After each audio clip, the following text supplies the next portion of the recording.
누가복음 3장 15절에서 22절, 우리 신약성경 92페이지입니다. 한 절씩 교독하겠습니다. 백성들이 바라고 기다림으로 모든 사람들이 요한을 혹 그리스도신가 심중에 생각하니, 요한이 모든 사람에게 대답하여 이르되, 나는 물로 너희에게 세례를 베풀거니와 나보다 능력이 많으신 이가 오시나니 나는 그의 신발끈을 풀기도 감당하지 못하겠노라. 그는 성령과 불로 너에게 세례를 베푸실 것이요, 손에 키를 들고 자기의 타작마당을 정하게 하사 알곡은 모아 곡간에 들이고 쭉정이는 꺼지지 않는 불에 태우시리라. 또 그 밖에 여러 가지로 권하여 백성에게 좋은 소식을 전하였으나 분봉왕 헤롯은 그의 동생의 아내 헤로디아의 일과 또 자기가 행한 모든 악한 일로 말미암아 요한에게 책망을 받고 그 위에 한 가지 악을 더하여 요한을 옥에 가두니라. 백성이 다 세례를 받을새 예수도 세례를 받으시고 기도하실 때에 하늘이 열리며 성령이 비둘기 같은 형체로 그의 위에 강림하시더니 하늘로부터 소리가 나기를 너는 내 사랑하는 아들이라, 내가 너를 기뻐하노라 하시니라. 아멘. 오늘이 우리 새해 두 번째 주일입니다. 우리 올해 세종교회의 표가 주님의 뜻이 이루어지게 하라이죠. 그래서 교회도 새해부터 여러 가지로 이제 좀 거룩한 씨름을 좀 하고 있습니다. 특별히 특별 새벽 기도회도 그런 씨름 중에 하나입니다. 어떻게든 주님의 뜻을 이루어 보려는 우리들의 몸부림이거든요. 그런데 이제 그 중에서 우리가 또 분명히 기억해야 될 것이 있습니다. 그것은 이것이 우리의 열심의 수준에서 그치면 안 된다는 거예요. 나의 다짐, 나의 결정, 나의 결단, 나의 몸부림으로 그치면 안 되는 거예요. 여러분들, 결국은 이것이 우리가 주님 앞에 하는 모든 것들이 위로부터 나는 은혜임을 우리가 잊지 마셔야 되는 겁니다. 우리 새해가 시작된 지 오늘이 이제 1월 12일이니까요. 우리 10일이 좀 넘었잖아요. 우리 새해를 시작하면서 우리 또 뭐 나름대로의 다짐과 또 기도의 제목이 있지 않습니까? 근데 한 10일 정도 지나면 참 안 되는구나를 참 이제 경험하게 돼요. 새해 좀 이렇게 열심히 좀 한번, 아니면 좀 어떻게 좀 결단하면서 내 의지를 좀 보여보려고 해도 참 안 되는 우리를 경험하게 되거든요. 그래서 여러분들, 우리 주님의 뜻을 향해서 우리가 씨름한다라고 하는 것이요, 우리가 좀 더 최선을 다합시다, 우리가 좀 더 열심을 냅시다, 이런 의미가 아니에요. 결국에는 뭐냐면, 결국은 하나님께 은혜를 구합시다 입니다. 내가 할 수 없음을 구합시다. 주님, 내가 또 10일 이렇게 2025년도 10일 정도 지났는데 하나님, 요 정도도 내가 걸어오면서도 요 시간도 제가 참 결단이 안 되네요. 이런 것들을 주님께 올려드리는 거예요. 그러니까 우리가 열심히 결심과 뭔가를 일을 묵시다, 이렇게 허리띠를 맵시다, 이렇게 머리띠를 맵시다, 이런 게 아니에요. 우리가 안 되는 것을 인정하고 주님의 은혜를 바라봅시다 이에요. 내 노력과 내 의지가 아니라 하나님의 은혜로 좀 덮어주셔야 항상 가능한 우리의 삶입니다. 그래서 우리가 하는 몸부림은 그런 의미에서 의미가 있는 거예요. 우리가 열심히 해냅시다의 몸부림이 아니라 주님이 일할 수 있는 환경을 만드는 거예요. 우리가 특별 새벽 기도회 때도 함께 나눴습니다만, 요한복음의 첫 번째 표적이 혼인잔치의 표적이죠. 그리고 물이 변하여 포도주가 된 기적, 그 표적이라고요. 예수님은 분명히 그 사건 가운데서 말씀하신 것이 그 일을 이제 이렇게 포도주가 떨어졌다 이런 얘기를 하는 어머니 마리아에게 분명히 이야기를 하세요. 내 때가 아직 이르지 않았습니다. 분명히 주님께서 말씀하시는, 내 때가 아직 이르지 않았습니다. 그러니까 나는 지금 아무것도 지금 때가 이르지 않았으니 할 수가 없고 하지 않을 겁니다 라고 하는 주님의 의지라고요. 그런데도 불구하고 예수님은 그 말씀을 하신 이후에 물이 변하여 포도주가 되었다고요. 무슨 일이 있었을까요, 여러분? 주님의 때가 잠깐 사이에, 그 몇 초 아니면 몇 분 사이에 주님의 때가 갑자기 바뀐 것일까요, 여러분? 그렇지가 않은 거예요.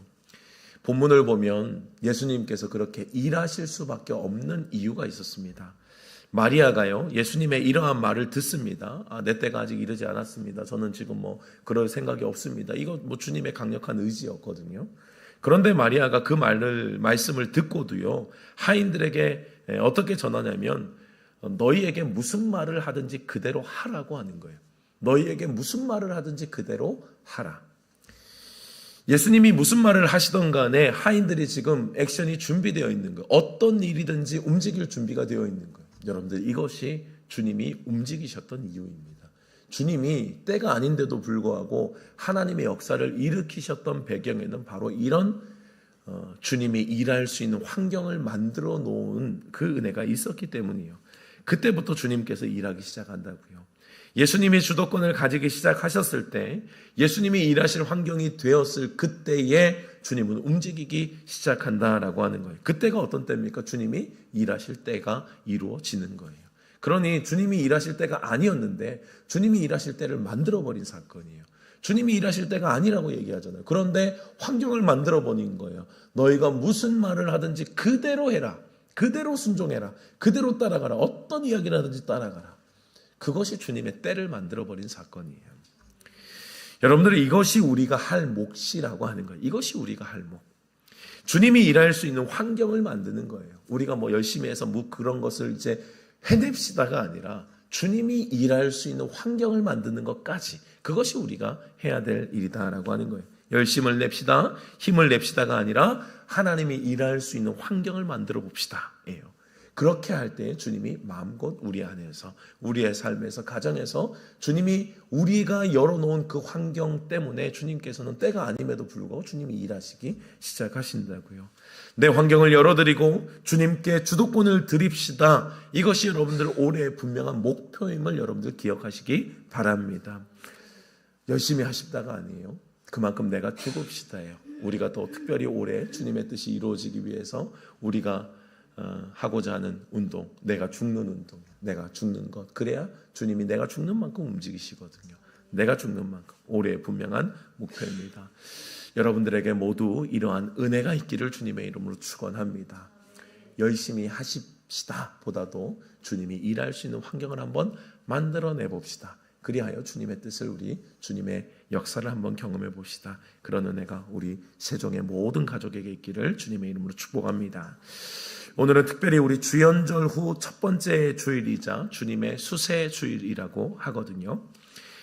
주연절은 우리에게 많이 알려져 있지 않은 절기입니다. 그런데 이제 예수님의 일생을 달력으로 한 교회의 달력은 성탄절부터 시작한다고 말씀드렸죠. 그래서 사실은 대림절부터 시작을 하는 거예요. 대림절, 예수님의 오심을 기다리는 절기부터 교회 달력은 이미 시작을 하는 겁니다. 그래서 한 11월 달부터 이제 교회력은 새해가 맞이되는 거예요. 대림절부터. 그리고 성탄절을 맞이하고요. 그 다음에 맞이하게 되는 절기가 주현절입니다. 주현절은 이제 주님이 현현하신 절기다라고 여러분들이 생각하시면 되는데요. 사실은 성탄절보다도 더 오래된 절기가 주현절의 역사입니다. 보통은 1월 6일로 지킵니다. 그래서 성탄절의 데코 장식도, 성탄절의 데코도 언제까지냐라고 할 때 주현절 전까지 합니다.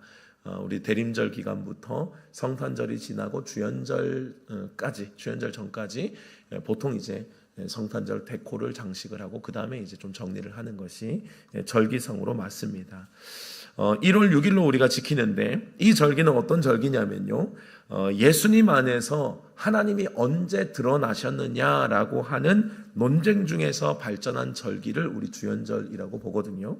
그러니까 성탄절은 예수님의 탄생의 강조점이 있죠. 그분이 언제 오셨는가의 강조점이 있고 오셨다의 강조점이 있잖아요. 그렇다면 이제 주연절은 어떤 것이냐면 이제 그 예수님께서 하나님의 아들로 어떻게 언제 드러나셨냐라고 하는 거예요. 그분이 인간의 몸으로 이 땅에 오셨지만 그분이 또한 하나님이심이 드러난 때가 언제이냐라고 하는 거예요. 그것을 이제 기억하고 기념하는 절기가 주연절입니다. 그리고 주연절은 더 나아가서 온 세상이 그 그리스도 앞에, 예수 그리스도 앞에 나올 것을 초청하는 날이 바로 주연절 의미입니다. 그래서 역사적으로는요, 동방교회와 서방교회는 전통적으로 공통적으로 주연절을 어디와 연결을 시켰냐면 예수님의 수세 일과 예수님의 세례 받으신 일과 연결을 시켰습니다. 왜냐하면 예수님이 세례를 받으실 때에 사복음서에 분명히 기록되어 있기를 하늘에서 음성이 들리고 그 신령한 하나님께서 그분의 아들이심을 드러내는 사건과 역사가 분명하게 기록되어 있거든요. 그래서 주연절은 항상 이제 수세주일과 조금 연결이 되어서 그렇게 생각을 했습니다. 오늘 우리가 읽은 본문의 말씀은 이제 누가복음에 기록된 예수님의 세례 사건을 우리가 함께 나누려고 합니다. 기독교는 예수님이 직접 전하신, 직접 행하신 두 가지의 예전을 우리는 그대로 지킵니다. 그것이 바로 첫 번째는 세례이고 그리고 성찬입니다. 이거 두 개 다 예수님께서 직접 하신 것이고 또 하라고 명령하신 거예요. 기독교에서는 세례교인부터가 우리는 중요한 시작으로, 모든 믿음의 시작으로 보거든요. 그래서 매우 중요한 예식입니다. 세례는 어떤 의미냐면 이제 죄인에서 의인으로, 그리고 믿음이 없는 자에서 믿음이 있는 성도로, 그리고 세속적인 삶에서 거룩한 삶으로 들어가는 거룩한 입문 예식으로 보거든요. 그러니까 지금까지와는 전혀 다른 삶이 이제는 시작된 겁니다.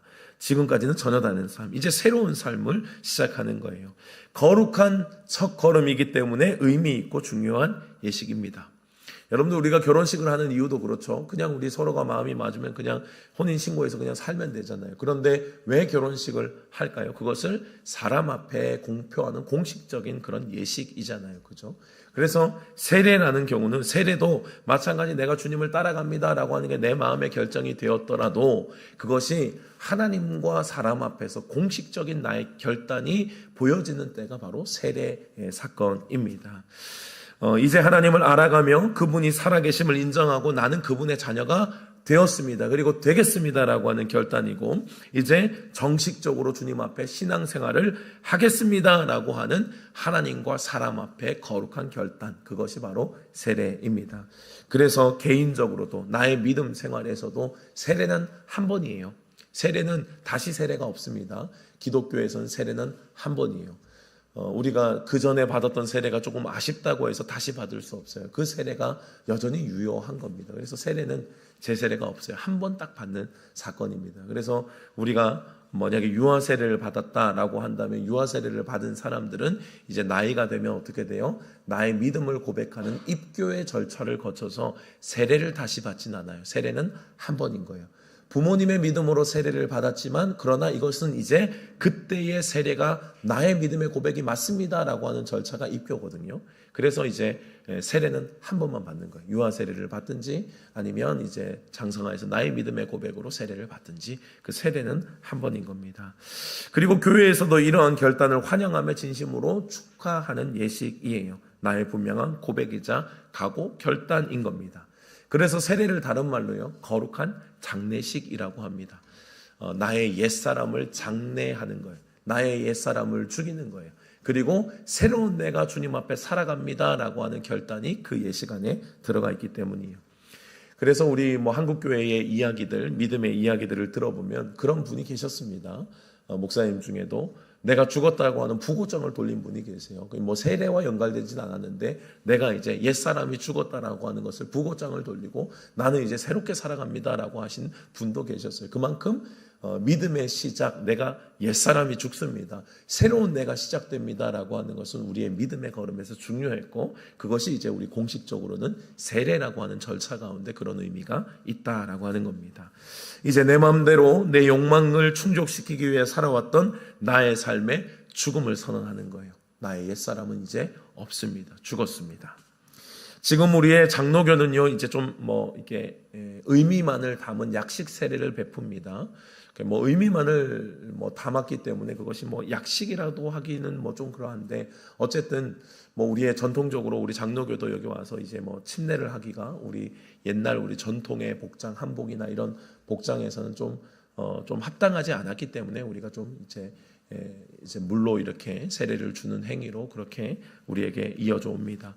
원래는 세례는 물 속에 몸이 전부 들어갑니다. 머리끝까지 들어가요. 이게 뭐냐면 죽음이에요.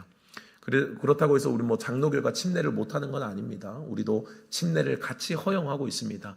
다만 이제 우리는 이제 늘 이제 공식 석상에서 할 수 있는 예식으로 우리가 또 물을 뿌리는 행위를 하지만, 어쨌든 세례의 진짜 의미는 뭐냐면 예수님이 받으셨던 세례는 이제 물에 들어가는 거예요. 이게 뭐예요? 죽음이라고요. 죽음. 거룩한 장례식이 물에 들어가면서 상징이 되는 겁니다. 그리고 일어나죠. 일어나면서 나는 옛사람은 죽었습니다. 그리고 주님과 함께 나는 새 사람으로 살겠습니다. 라고 하는 상징적인 행위가 세례 안에 담겨 있는 거예요. 나의 장례식, 나는 이제 죽었습니다. 내 자아는 죽었습니다. 내 고집은 죽었습니다. 나의 옛사람은 여기에 죽습니다. 라고 하는 고백이라고요.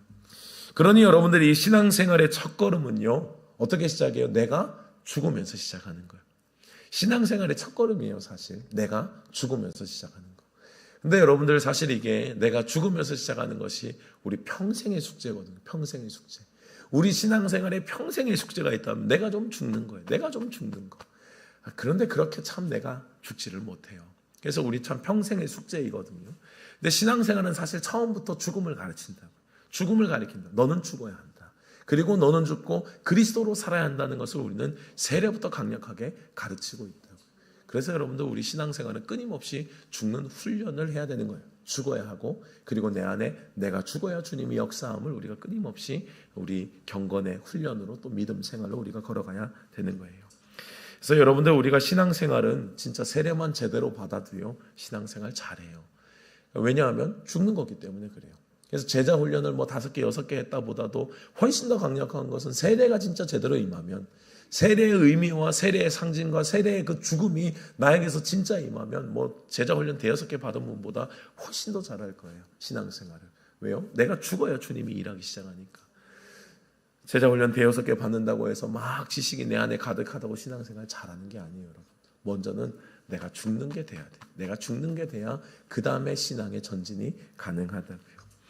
여러분들 우리 올해의 표도 그러하지만 주님의 뜻이 이루어지기 위해서 뭐 해야 된다고? 내가 반드시 죽어야 된다. 내가 죽지 않으면 주님의 뜻 이루어질 수가 없어요.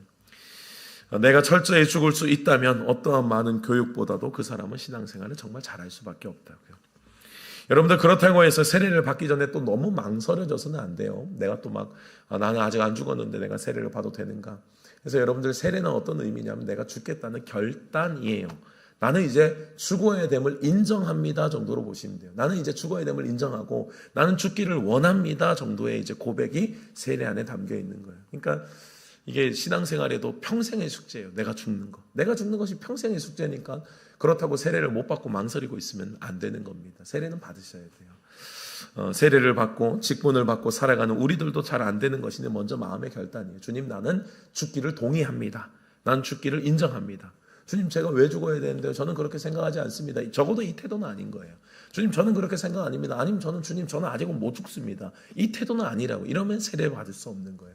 세례의 태도는 뭡니까? 주님, 내가 죽기를 원합니다. 나는 그것을 인정합니다. 내가 죽어야 됨을 인정합니다.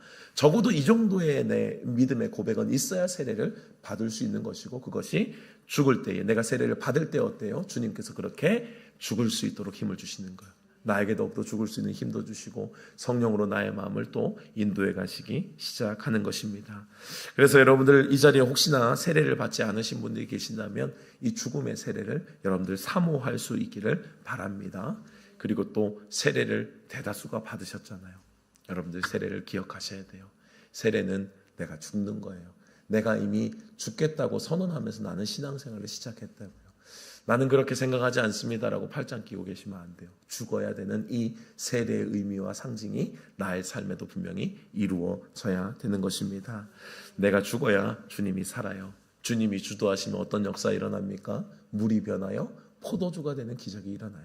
주님이 주도하시면요. 근데 주님이 일할 수 없는 환경으로 두면 어때요? 내 때가 이르지 않은 거예요.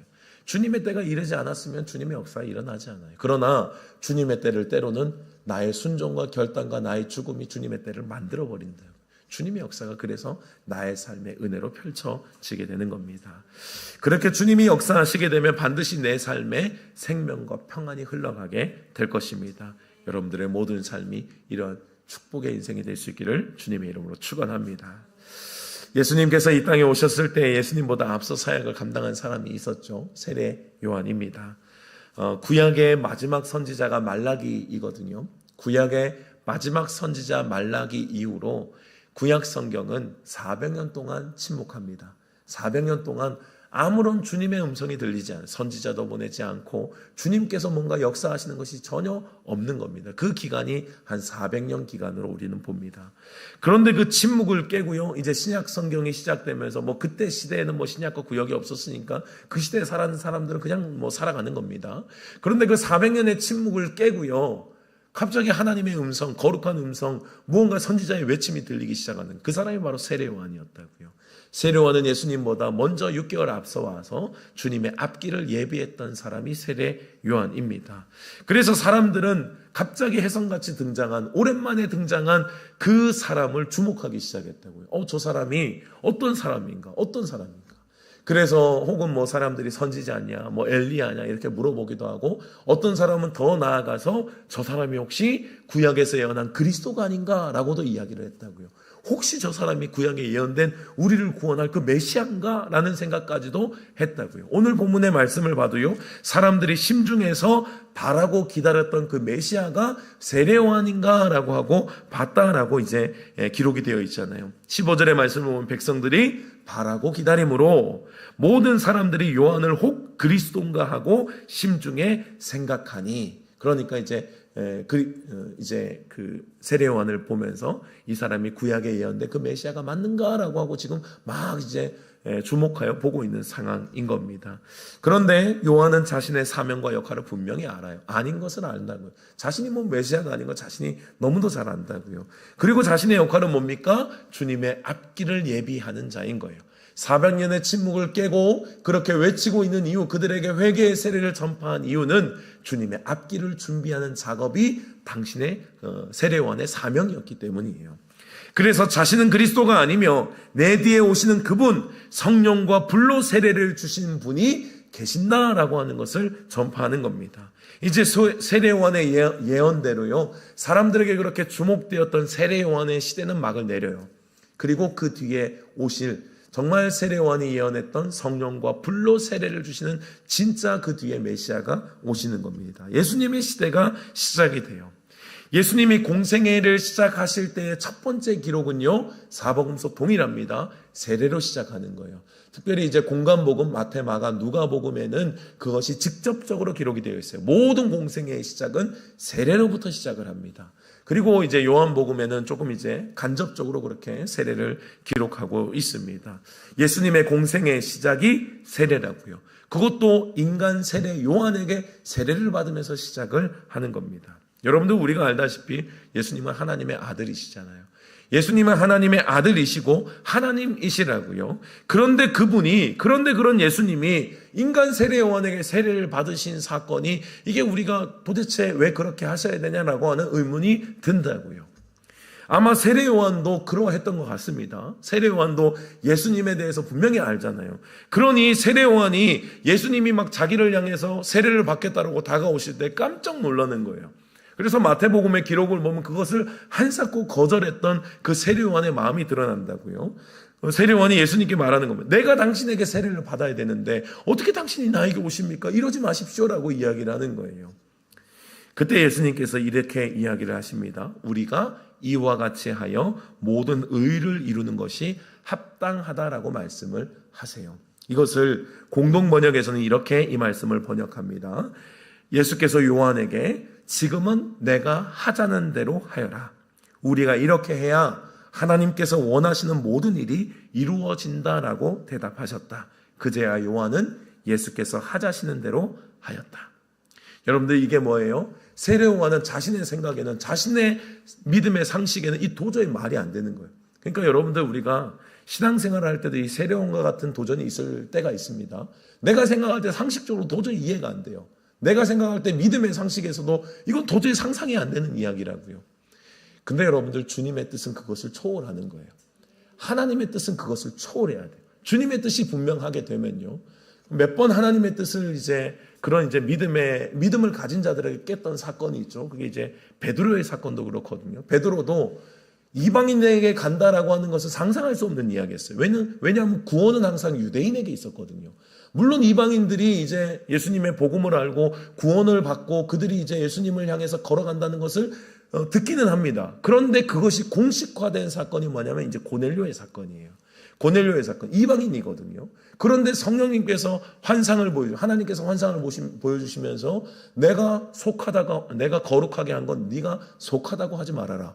분명히 성경 안에, 구약 성경에는 이 속한 것을 먹지 말라고 했거든요. 먹을 수 없는 음식들이 막 하늘에서 내려오는 겁니다. 이것을 먹으라고 주님 말씀하세요. 베드로가 이야기를 합니다. 내가 먹을 수 없습니다. 주님의 말씀을 먹지 말라고 했어요. 그건 내가 먹을 수 없는 겁니다 라고 이야기를 해요. 근데 주님께서 내가 거룩하게 한 건 네가 속하다고 하지 말아라. 이 환상이 몇 번이나 반복되고 그 의미가 어디로 연결되냐면 이제 이방인에게 공식화되는 주님의 그 복음의 역사가 이제 베드로를 통해서 펼쳐진다고요. 그래서 베드로의 생각을요 깨는 거예요.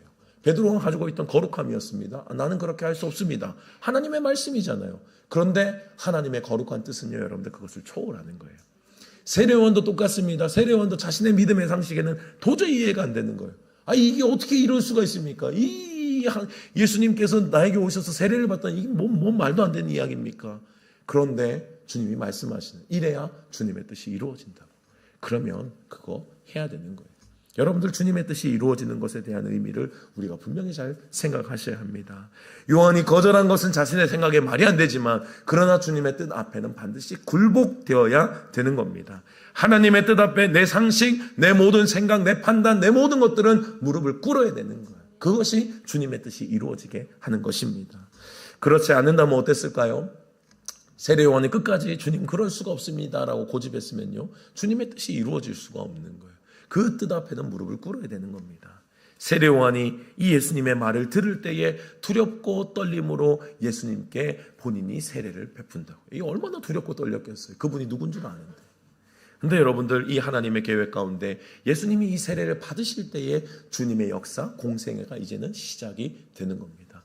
오늘 공생애에 시작되는 예수님의 세례를 받으시는 사건 가운데 몇 가지의 사건의 기록이 있어요. 첫 번째가 뭐냐면요, 하늘이 열리는 거예요. 21절의 말씀을 보면요, 백성이 다 세례를 받을세 예수도 세례를 받으시고 기도하실 때에 하늘이 열렸다라고 말씀을 합니다. 여러분들, 예수님이 세례를 받으실 때 이제 주님이 가실 공생애의 의미가 이제 세례에 대해서 세례를 받을 때 주님께서 그 하나님의 뜻을 드러내신, 이것은 예수님이 공생애 때 하실 역사에 대한 함축판이에요. 그래서 예수님의 공생애를 요약하듯이 하나님이 하실 역사들이 그곳에 펼쳐진다고. 먼저가 뭐예요? 하늘이 열리는 거예요. 여러분들, 하늘이 열린다는 것은 어떤 의미입니까? 하늘이 열린다는 것이 우리가 하늘을 열어도 또 하늘이죠.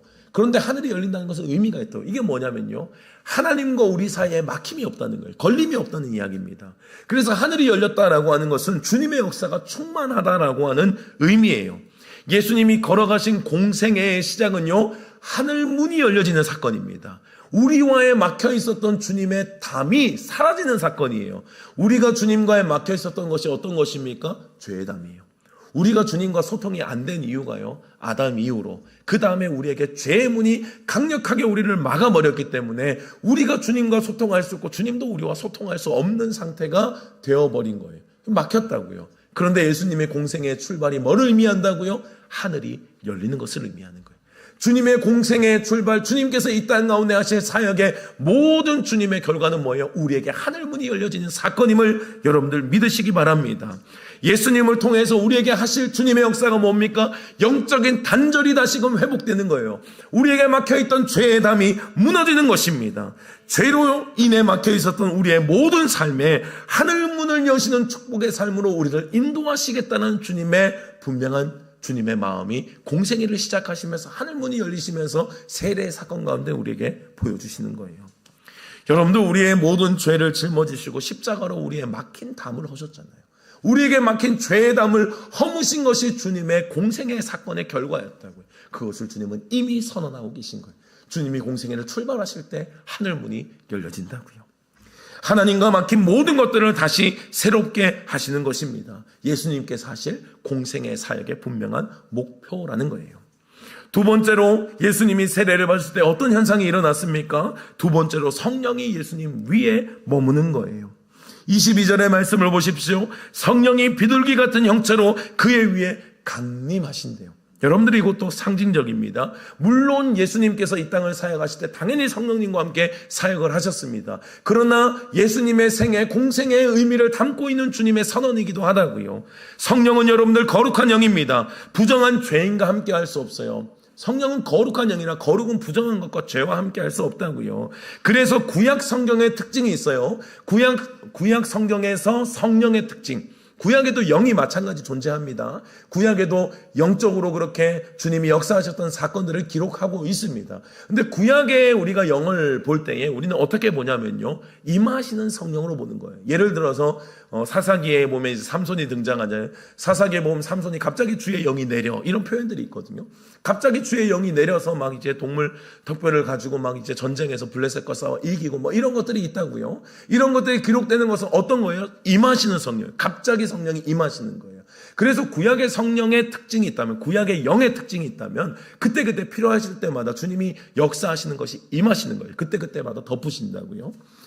그런데 이제 예수님께서 공생의 사역을 시작하시고 공생의 사역을 완성하신 이후에는 여러분들 이 성령의 개념이 바뀌는 거예요.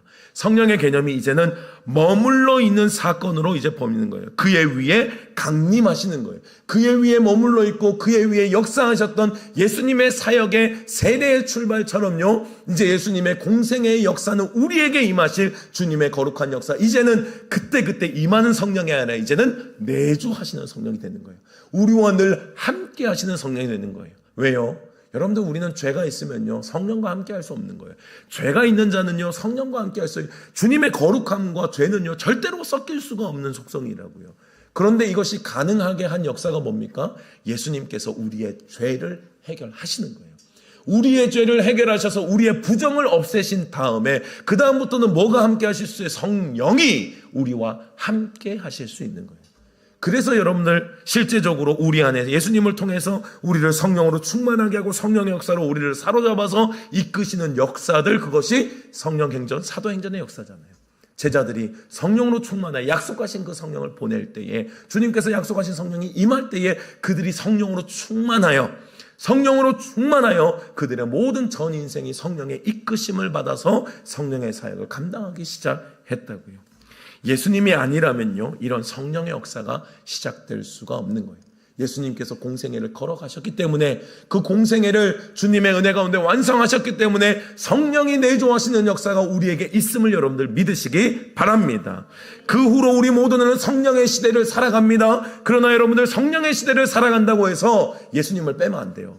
이것은 너무도 성경에 무지한 겁니다. 성경에 무지하면 성령님만 찾아요. 우리가 성령이 역사하시려면요 예수 그리스도의 보혈로 덮여져야 되는 거예요.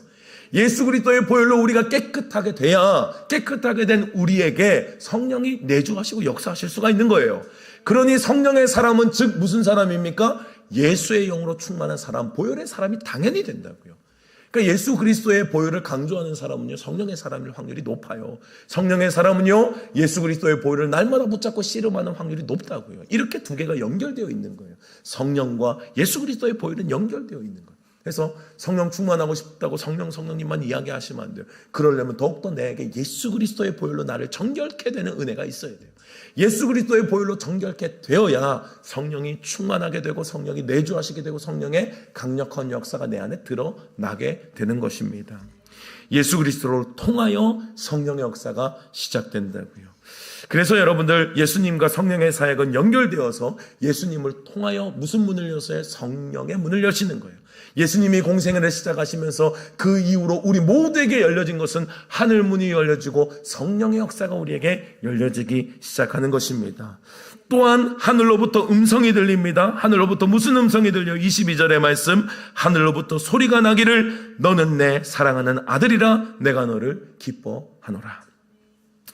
여러분들, 이것은 분명히 하나님의 예수님을 향하신 음성이 맞아요. 예수님을 향해서 내 기뻐하는 아들이다. 그리고 너희는 그를 따라라. 이런 이제 복음서들의 말씀이, 다양한 말씀들이 있다고요. 하나님께서 분명히 아들을 기뻐하시고 예수님을 기뻐하셨던 음성입니다. 그런데 이것을 공생애를 시작하실 예수님의 사역과 연결을 시키면요, 이 음성은 우리에게 주시는 음성인 거예요. 예수님께서 공생을 완성하신 후에, 공생애를 완성하신 후에 우리에게 주실 음성을 이미 선언하고 계시다고. 그게 뭐예요? 너는 내 사랑하는 아들이다. 너는 내 사랑하는 딸이다. 내가 이것을 이제는 절대로 변하지 않을 것이다. 이것이 주님의 공생애의 세례의 시작부터, 공생의 시작부터 주님이 우리를 향해서 선언하시면서 시작하시는 것이라고요. 예수님께서 십자가에서 그분의 피를 남김없이 흘리시고 우리의 모든 죄의 대가의 지불을 끝났을 때에 우리에게 주신 이름, 그 이름을 믿는 자들에게 하나님의 자녀가 되는 권세를 주셨다라고 말씀을 하셨어요. 그 이름을 믿는 자에게 주시는 권세, 하나님의 자녀가 되는 권세예요. 여러분들, 이것을, 그 이름을 믿는 자들에게 주시는 거룩한 이름이 뭐라고요? 나의 사랑하는 아들, 나의 사랑하는 딸아 라고 말씀을 하신다고요. 사랑하는 여러분들, 예수님께서 굳이 왜 세례를 받으셨는지를 잘 기억해 보셔야 돼요. 주님이 왜 굳이 세례를 받으셨나요? 주님이 세례를 받으신 것은요, 여러분들, 우리가 세례를 받는 것은 뭐예요? 우리가 세례를 받는 것은 우리가 하나님과 사람 앞에 거룩한 결단이라고 말씀드렸잖아요. 우리가 하나님과 사람 앞에 거룩한 결단, 이제 죽겠습니다. 여러분들, 예수님이 세례를 받으신 건 어떤 의미일까요? 여러분들, 예수님께서 세례를 받으시는 것은 하나님 아버지의 결단이 아니었을까요? 하나님 아버지의 결단이에요. 공생애를 시작시키면서 이 땅에 예수 그리스도를 보내시고 공생애를 걸어가게 하시면서 주님의 결단이 거기 안에 담겨 있는 거예요. 주님의 결단, 나는 하늘 문을 열 것이다. 나는 그 죄의 문을 허물고 내가 하늘 문을 열고 인간과 소통할 것이다. 그리고 성령이 충만하게 해서 인간의 부정한 것들을 제거하고 성령으로 충만한 나의 역사를 인간을 통해 일으킬 것이다. 그리고 그들을 결국 내 사랑하는 아들, 내 사랑하는 딸로 만들 것이다. 여러분들, 이것이 주님의 거룩한 결단의 세례의 시작 아니었을까요? 사랑하는 여러분들, 그 사랑을 받은 나임을 잊지 마시기 바랍니다. 주님의 거룩한 결단이 거기 안에 있다고. 우리를 향하신 주님의 거룩한 결단, 우리를 향하신 주님의 눈물 나는 사랑이 그 안에 담겨 있다. 우리는 주님의 사랑을 거저받았다고 공짜라고 생각하시면 안 돼요. 주님의 사랑이 공짜가 맞아요. 우리 입장에선 공짜죠. 그러나 주님의 입장에선 처절한 대가를 치르셨다니까요. 주님도 그 거룩한 결단이 필요하셨다니까요. 내가 내 아들을 보내서 이 땅 가운데 하늘 문을 열 거고 성령의 역사가 시작되게 할 거고, 내가 나를 분명히 내 사랑하는 자녀들에게 사랑하는 딸, 사랑하는 아들이라고 내가 부를 것이다. 주님의 거룩한 결단이셨습니다. 사랑하는 여러분들, 우리 모두가 이 사랑을 받은 자임을 기억하시기 바랍니다. 세례의 거룩한 사건 앞에서 나를 향하신 주님의 사랑을 확인하는 은혜가 있기를 바랍니다. 오늘도 주님께서 우리에게 말씀하시는 거예요. 주님이 나에게 보내신, 주님을 나에게 보내신 이유, 내가 너를 정말 이렇게 하기 위해서, 하늘 문을 열기 위해서다. 내가 너희를 정말로 성령으로 충만하게 하기 위해서 내가 예수 그리스도를 보냈다. 그리고 너를 사랑하는 아들, 사랑하는 딸로 삼기 위해서 내가 이 희생을 치렀다라고 우리에게 말씀하신다고요. 여러분들, 세상에서는 이것이 없어서 불행하고 저것이 없어서 불행하다라고 이야기를 합니다. 그리스도인들은 없는 것에 집중하는 것이 아니에요. 그리스도인들은 있는 하나님의 은혜와 사랑 앞에 감격할 수 있어야 되는 것입니다. 그리스도인들은 절대 기쁨을 빼앗기지 말아야 돼요. 왜요? 주님이 이미 거룩한 결단으로 우리에게 행하신 거룩한 사랑이 있잖아요. 그 사랑 붙잡고 우리는 승리하는 것이라고요. 우리에게 주신 주님의 크신 사랑을 여러분들 기억하시기 바랍니다. 그리고 승리하신 하나님의 은혜 앞에 날마다 기쁨으로 나아가는 저와 여러분들이 될 수 있기를 주님의 이름으로 축원합니다. 우리는 이 많은 세상 가운데 우리의 많은 스토리와 이야기들이 있지만 우리는 이거 한 가지에 이미 우리는 기뻐하고 즐거워하며 시작할 것이라고요. 우리의 삶에 어떠한 것도 이 기쁨을 빼앗을 수 없습니다. 어떠한 것도 주님의 이 사랑을 빼앗을 수 없음을, 이 선언을 기억하며 그 주님의 사랑을 붙잡고 올 한 해도 주님의 그 사랑 앞에 사랑으로 반응하는 자들, 주님의 거룩하신 결단과 나를 향하신 그 사랑 앞에 나도 거룩한 결단으로 주님 앞에 사랑을 올려드리는 한 해가 될 수 있는 저와 여러분들이 될 수 있기를 주님의 이름으로 축원합니다. 주님이 이 땅에 공생애를 살아가시고 그 모든 공생애의 생애를 주님께서 완벽하게 우리를 위해서 걸어가시고 승리하신 것은 나를 향하신 주님의 사랑임을 오늘도 우리가 고백합니다. 주님께서 거룩한 결단으로 사랑하는 아들을 보내시며 우리에게 하늘문을 열어주셨고 성령이 내주하시는 삶을 열어주시며 우리를 사랑하는 아들로, 사랑하는 딸로 우리를 삼아주셨습니다. 하나님, 이 주님의 거룩한 결단이 변함이 없음을 우리가 선포합니다. 오늘도 여전히 우리를 둘러싸고 있는 어둠이 있고 우리에게 해결되지 않은 아픔이 있지만, 그러나 그럼에도 불구하고 내가 하나님의 사랑하는 딸이요 사랑하는 아들임은 분명하오니 주님 오늘도 그 확신을 가지고 믿음으로 선포하며 세상 가운데 주님의 참 평안을 누리며 살아가는 우리 모두가 되게 하여 주시옵소서. 주님의 거룩하신 결단과 그 사랑 앞에 우리가 회복되었사오니 회복된 자답게 이 땅 가운데서도 주님의 평안을 마음껏 누리게 하시고 더욱더 2025년 우리가 주님의 뜻을 향해서 걸어가는 한 해에 하나님 내가 죽게 하시고 주님의 뜻이 왕성하여 우리의 삶에 저주의 삶, 아픔과 우리의 절망의 삶이 아니라 주님의 생명과 평안으로 인도하시는 주님의 기쁨을 마음껏 누리는 2025년이 되게 하여 주시옵소서. 오늘도 우리를 둘러싸고 있는 어둠이 있습니까?